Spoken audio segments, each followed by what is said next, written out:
infrastruktur, kebijakan ini juga menjadi sebuah tantangan tersendiri. Tapi dilema apa Pak yang sebetulnya betul-betul dirasakan dari pelaku industri mining ataupun juga mineral kritis di tanah air begitu, dan mana yang sebetulnya bisa dilihat sebagai kesempatan, mana yang sebetulnya kemudian akhirnya bisa dilihat ini sebagai tantangan dan betul-betul perlu kita hadapi bersama, perlu kita selesaikan bersama ya. Tadi sudah digambarkan begitu ya dari geopolitical tension, kemudian juga higher for longer dari sisi investasi, dari sisi pendanaan. Artinya memang dari mana-mana ya Pak arah tekanan yang dihadapi. Tapi apa yang menjadi dilema utama sebetulnya? Ini pertanyaannya, jadi dilema yang dihadapi sebagai pelaku ya.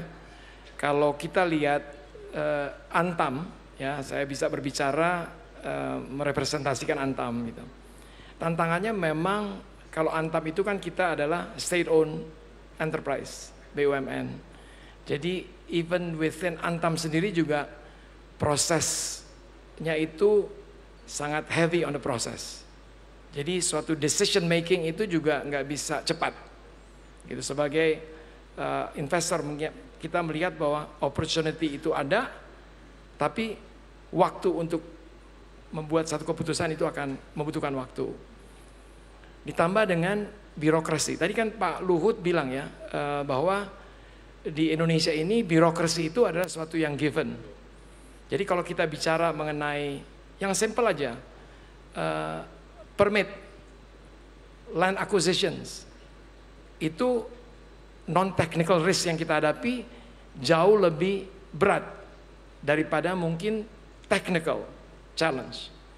Technical itu kita akan bisa menggandeng mitra yang memiliki teknologi, memiliki modal, mereka bisa menyelesaikan itu cepat dan bisa dibuktikan di tempat atau di negara mereka lakukan bisnis, itu semua bisa terdeliver on time dan within budget.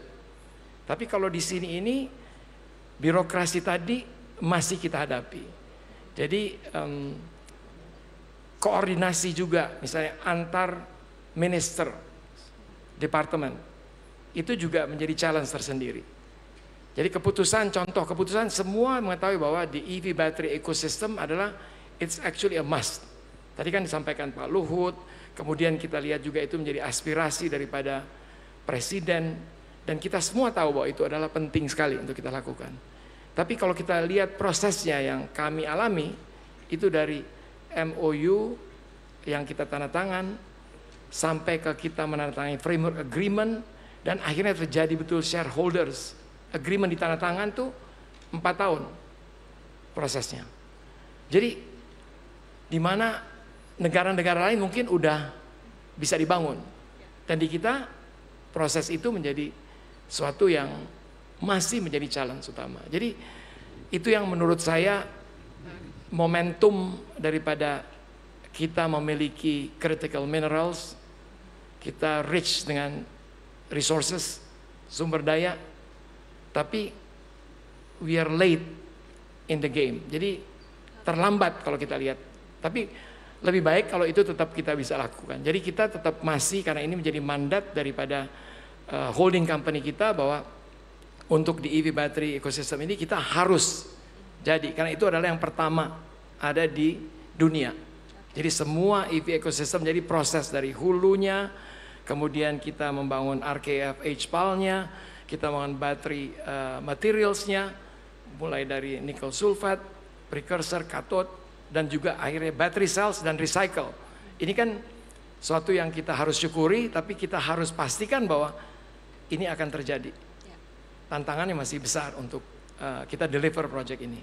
Baik, kerjasama secara internasional yang baru-baru ini juga dilakukan oleh Antam, diantaranya juga kerjasama dengan CATL ya Pak ya, kemudian juga dengan Hong Kong CPL. Nah, update-nya sendiri seperti apa sejauh ini untuk kerjasama, goal-nya atau aim-nya juga seperti apa, dan bagaimana mungkin langkah Antam juga untuk tadi sekali lagi ya melihat kondisi geopolitik ini sebagai kesempatan tentunya untuk bisa hadir lebih lagi di kancah ataupun juga sebagai pemain global begitu.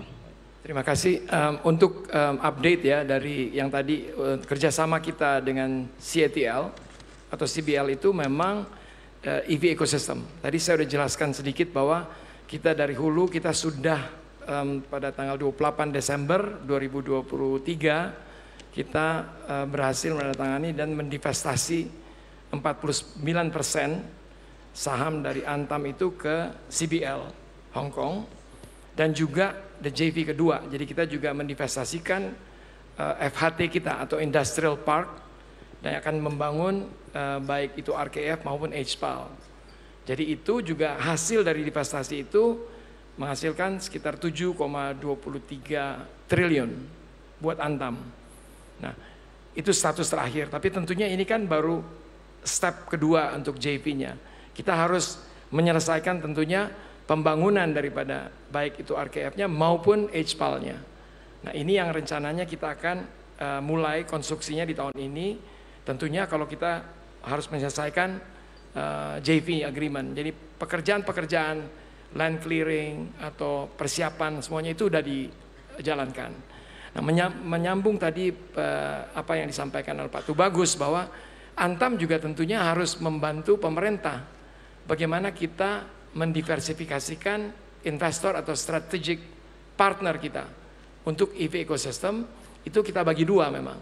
Jadi yang pertama itu dengan Cina, yang kedua itu dengan pihak Korea. Memang masih dalam tahap proses yang kita sedang berjalan. Tapi kenapa Korea? Karena Korea itu sudah mendapatkan, udah ada FTA dengan Amerika. Sehingga kita bisa masuk ke market yang di Amerika yang tadinya untuk bisa tidak tunduk kepada IRA. Gitu kira-kira. Oke.